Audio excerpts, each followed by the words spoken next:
Hello friends, welcome back to my channel. कैसे हैं आप सब? होप आप सब अच्छे होंगे। जैसा कि आप सबको पता ही है, हमारी मैनेजमेंट अकाउंटिंग की सीरीज चल रही है, जिसमें आज हम अपना नेक्स्ट टॉपिक पढ़ेंगे जो कि चैप्टर 2 का है, जिसमें पढ़ेंगे significance, importance and objective of financial statement. इसके पहले वीडियो में हम फाइनेंशियल स्टेटमेंट का मतलब देखे थे, जिसको हम लोग फाइनेंशियल रिपोर्ट भी बोलते हैं। आज हम इसमें देखेंगे कि इसके बेसिकली क्या क्या इंपॉर्टेंस, क्या क्या ऑब्जेक्टिव्स होते हैं। तो पहला देखिए, शेयर होल्डर्स के लिए financial statement provide necessary information to shareholders, particularly respect of profitability, financial and cash position of the company. देखिए, जो सबसे पहले होता है फाइनेंशियल स्टेटमेंट, वो हमारे शेयर होल्डर को क्या करता है, कंपनी से रिलेटेड जितनी भी नेसेसरी इंफॉर्मेशन होती है जो शेयर होल्डर को जानना ज़रूरी होता है। क्योंकि शेयर होल्डर अपना पैसा इन्वेस्ट करते हैं उस कंपनी में, तो वो सारी नेसेसरी इन्फॉर्मेशन फाइनेंशियल स्टेटमेंट की मदद से उनको मिल जाती है। ठीक है, और उस कंपनी का कैश पोजीशन कितना है, वो कंपनी कितना प्रॉफिट अर्न करती है पर्टिकुलर एक ईयर में, एक पीरियड ऑफ टाइम में, वो सारी इन्फॉर्मेशन शेयर होल्डर को मिल जाते हैं उस कंपनी के फाइनेंशियल स्टेटमेंट से। अब जो नेक्स्ट है वो है आपका reports on management functioning. Financial statement report about the management performance shareholders. It helps to know whether the management is efficient in their functioning और नॉट।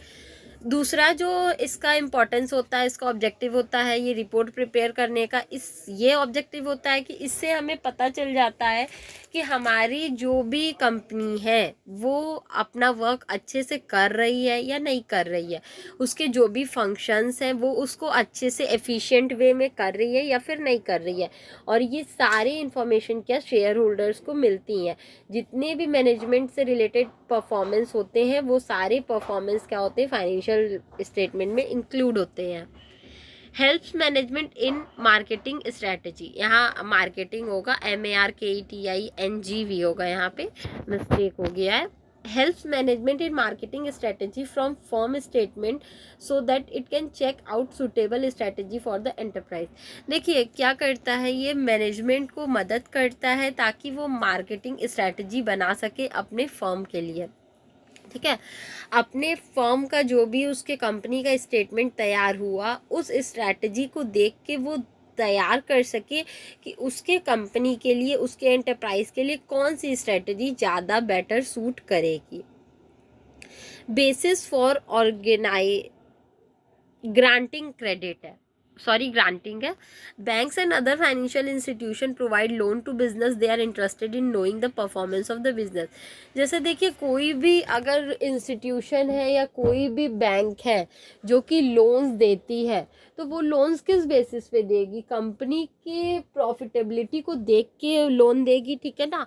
अब ऐसा तो नहीं कि कोई भी बिजनेस गए हैं बैंक के पास लोन मांगने कि मुझे 1 करोड़ का लोन चाहिए, और बैंक बोली ठीक है आप ले लीजिए। उसके लिए क्या होता है, बैंक को, कंपनीज को अपने फाइनेंशियल स्टेटमेंट उस बैंक के पास सबमिट कराने होते हैं, उनको दिखाने होते हैं कि हाँ मैं इतना प्रॉफिट अर्न करता हूँ, मैं इतना लोन आपसे लूँगा अगर, तो मैं इतना आपको रिटर्न कर सकता हूँ।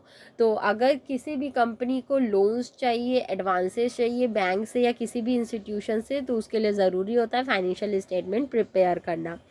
ठीक है, नेक्स्ट और लास्ट है आपका SEBI, securities and exchange board of India. SEBI and other agencies like to study the financial statement to see whether a company is within limit and interest of the investor is well protected. देखिए, last जो हमारा objective होता है company के financial statement को prepare करने का, वो ये ऑब्जेक्टिव होता है कि हमारी जो भी कंपनी है वो जो भी इन्वेस्टर हैं उनके इंटरेस्ट को प्रोटेक्ट करते हुए काम कर रही है या फिर नहीं कर रही है। सेबी इन सारी चीज़ों को चेक करता है, और ये सारी चीज़ों को वो किसके मदद से चेक करता है, उस कंपनी के फाइनेंशियल स्टेटमेंट के रिपोर्ट के मदद से चेक करता है कि वो जो कंपनी है, ऐसा तो नहीं कि वो शेयर होल्डर्स के पैसे ले रही है और उनके बेनिफिट के लिए कोई वर्क नहीं कर रही है, मतलब उनके पैसों का गलत यूज़ तो नहीं कर रही है ना। तो ये सारी चीज़ें क्या हमारे सेबी चेक करते हैं कंपनी के फाइनेंशियल रिपोर्ट को या फाइनेंशियल स्टेटमेंट आप जो भी बोल सकते हैं उसको देखते हैं और देखते हैं कि हमारी जो कंपनी है वो शेयर होल्डर के इंटरेस्ट के प्रोटेक्ट के लिए काम कर रही है या फिर नहीं कर रही है। तो बेसिकली हमारे ये टॉपिक यहीं तक था। होप आपको ये टॉपिक समझ में आया होगा। फिर भी किसी को कहीं कोई भी प्रॉब्लम हो तो आप मुझे कमेंट सेक्शन में कमेंट करके पूछ सकते हैं। Thank you so much. Please like, subscribe and share my channel. किसी को इस सब्जेक्ट या किसी भी सब्जेक्ट के नोट्स परचेज करने हो तो वो मेरा डिस्क्रिप्शन बॉक्स चेक कर सकता है। Thank you.